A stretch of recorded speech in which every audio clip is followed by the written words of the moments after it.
तीन तरह का जल शिव को समर्पित होता है और वो तीनों तरह के जल का अलग अलग भाव है महाराज। पहला जल सादा, घर से पानी लेकर गए, जल लेकर गए, शंकर को चढ़ाया, वो हमने घर का अपना एड्रेस बता दिया, भगवान शिव को जल चढ़ाकर अपने आनंद के लिए शंकर से कुछ प्राप्त कर लिया। दूसरा जल, जल के कलश में थोड़ा सा इत्र डालकर शंकर को जब समर्पित करते हैं तो महाराज घर में अगर कोई व्यक्ति बहुत रोगीला है, बहुत रोगीला, एक शिव महापुराण में, स्कंद पुराण में, नर्मदा पुराण में, भविष्य पुराण में, अग्नि पुराण में, नारद पुराण में, बरहा पुराण में, वामन पुराण में जितनी चीजें लिखी गई है एक एक प्रैक्टिकल कर देखो तो शिव महापुराण, स्कंद पुराण का यह भाव याद करिए कि एक लोटे पानी में इत्र मिलाकर, जल में इत्र मिलाकर, बहुत रोगीला व्यक्ति, बहुत बीमार व्यक्ति है, एक लोटा पानी उसका हाथ का स्पर्श कराकर शंकर को चढ़ाना प्रारंभ कर दीजिए। महाराज केवल 5 या 7 दिन चढ़ाओ और वो 7 दिन के बाद में उस बीमार व्यक्ति का क्रम देखिए कि उसमें कितना आराम लगा है। औषधि दवाई काम करना प्रारंभ करी कि ना करी।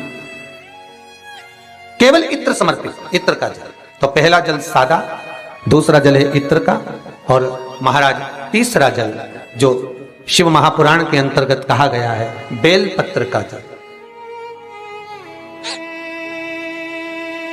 तीसरा जो जल है वो बेलपत्र का जल। बेलपत्र का जल कैसा?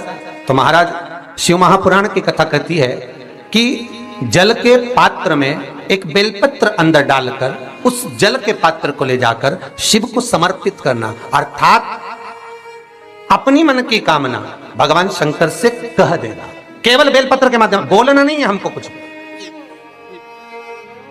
हमें कुछ कहना नहीं है। 3 तरह का जल का जो व्याख्यान वर्णन किया गया, एक सादा जल जो भगवान को कहा, आपने अपना एड्रेस बता दिया, आपने अपने मन का भाव बता दिया। इत्र का जो जल चढ़ाया गया वो केवल रोग मुक्ति के लिए चढ़ाया गया। और तीसरा बेलपत्र, अगर उस जल में एक बेलपत्र भी पड़ी हुई है और वो बेलपत्र पड़ा हुआ जल आप जिस भाव से चढ़ा रहे हो, जिस कामना से चढ़ा रहे हो, शंकर वो कामना आपकी पूर्ण कर देते।